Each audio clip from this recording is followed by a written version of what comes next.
Hey you guys, so this video is going to be about showing you how to process returns with this kind of bulk model. And this is how I do it, and since I use Walmart, it's really easy, and I actually encourage my buyers to use returns. Instead of like finding and researching answers to their problems, I just tell them to buy it, and if they don't like it, then to just return it. Because it literally doesn't, I don't lose any money on returns. All that happens is that money gets taken out of my cash flow and then put back into my cash flow.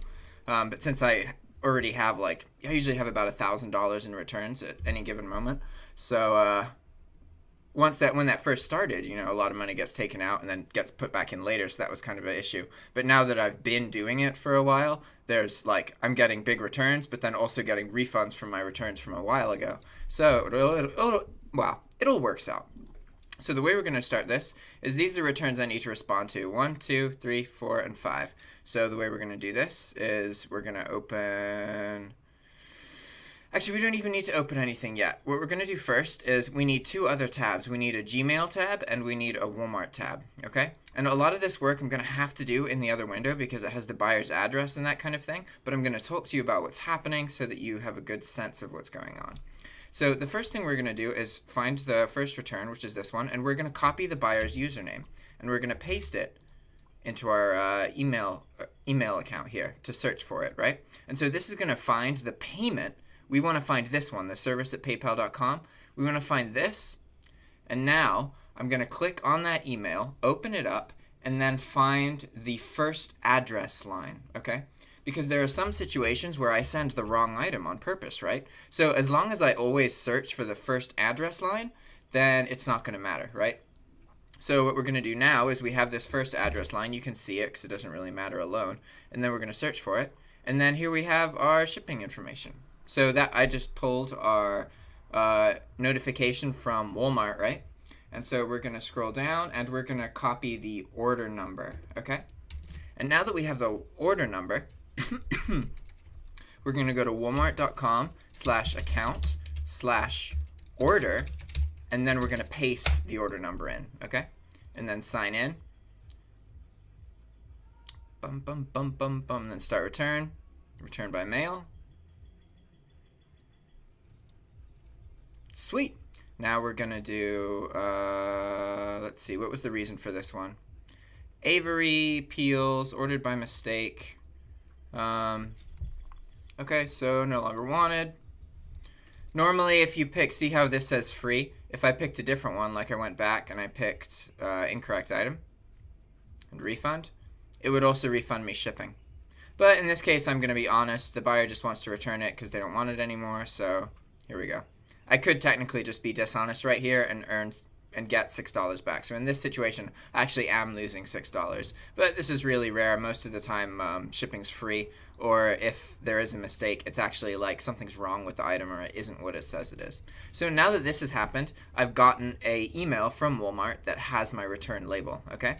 But before we do that, we're going to do the same process for every single one of these items, okay? And I'm just going to do this really quick since I've already gone over this with you once. I'm just going to do the steps that I just talked to you about on my other monitor, so I can show you that processing returns really doesn't take that long at all. It's a pretty quick process.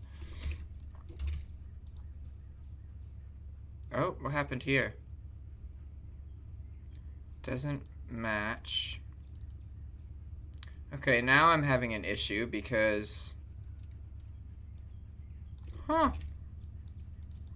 the address isn't showing up from Walmart.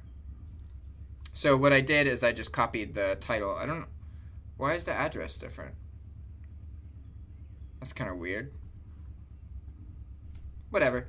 I found the order number, so who cares? Oh, and this was funded with a gift card. It's going to be interesting to see how this gets done. Obviously, this is going to be a tiny bit slower because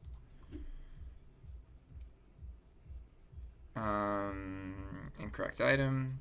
This is going to be a little bit slower just because I'm recording and thinking a little bit too much. Normally it's pretty quick. So now we're going to do this one. Cornflake 13. I like cornflakes. They're alright. Not enough fiber for me personally, but it's all good.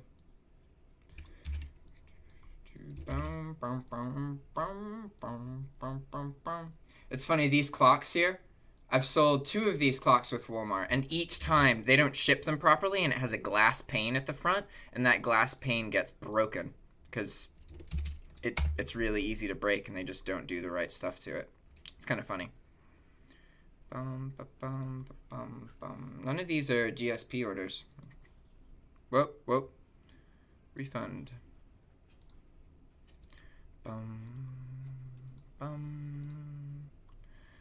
See, as you can see here, this is there's 2 of the same item. That's because this shows a picture of a box, but it actually only comes with the bars that you put in the box. You have to cut up the box yourself.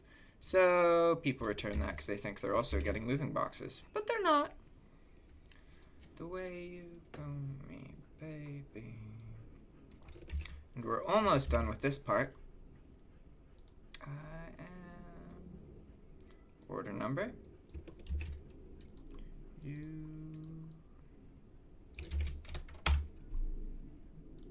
I'm showing you the buyer's address for a second there. Hopefully I don't get in trouble. Oh well. Bum ba-dum, ba-na-na-na. Do do do do do do do do do.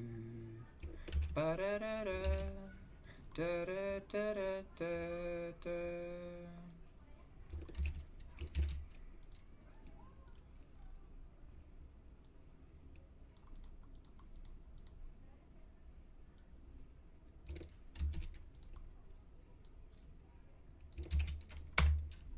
Sweet. Okay, now we're done with this part. So hopefully we've gotten our emails from Walmart already. Nope, wrong one. Nope, also wrong one. Not as described. There it is. Take me the way I am. Cool. Alright, so now what we're going to do is open up we're going to bring our Gmail tab back over here. And here we have our refund requests, or our return labels. See? All of these! Yay! Hooray! Fantastic!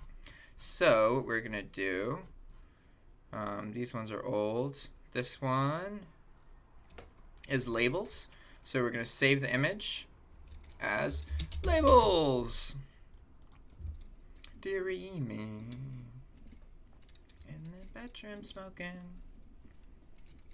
Okay. Now we save the next one, and this is for base mounts, whatever those are. I don't even know what half the items I sell are. It's pretty funny. There's a little bit of wait where I can't do anything until it loads the picture. Clock.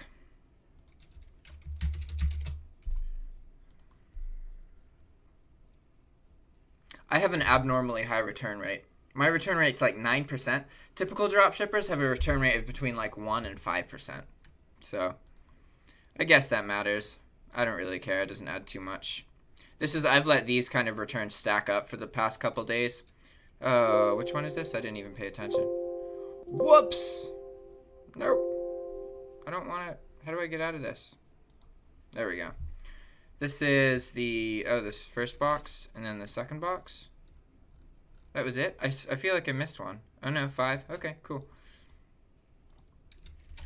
Box 1.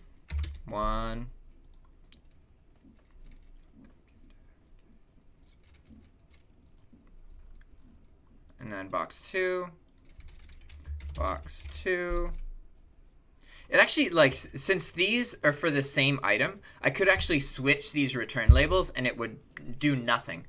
For some reason, the postal service doesn't, like, you can pay $4 and claim that your return is actually only like £1, even if it's £20 return, and they will still honor it. You cannot do that with regular packages. I don't know why that is, but they're very, very, like, lenient about returns.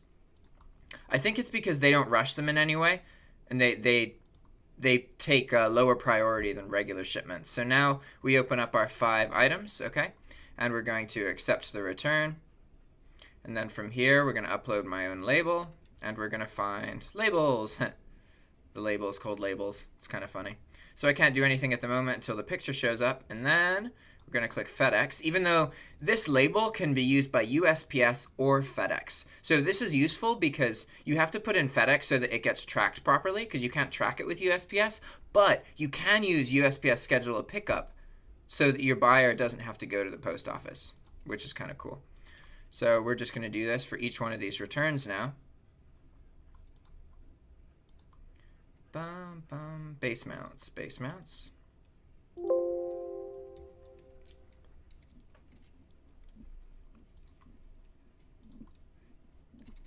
Next one. This is the clock.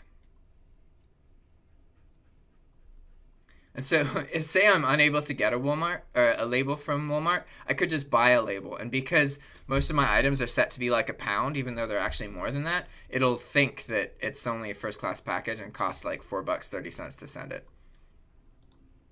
In which case, I wouldn't. I'd only lose a tiny bit of money. So, in reality, a lot of these items would cost like $20 to $50 to ship back.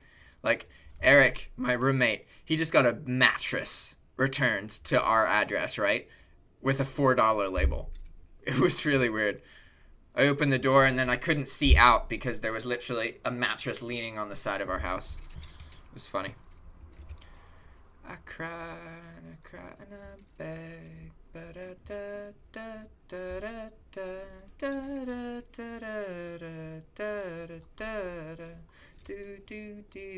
I'm really glad too that it automatically loads the tracking number here. That's pretty cool. Saves me time.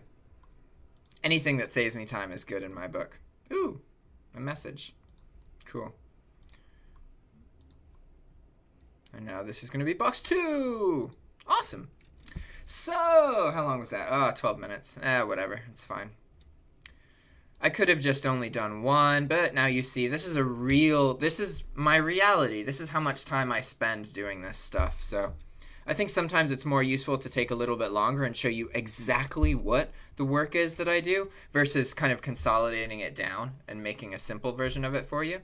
Whereas other times, like with the compare CSV thing, I need to consolidate it down because it's just too much to understand all at once. So I know some of my videos recently have been way too long. So now we're going to click refresh and then see now all of our status has changed to waiting for buyer to ship item.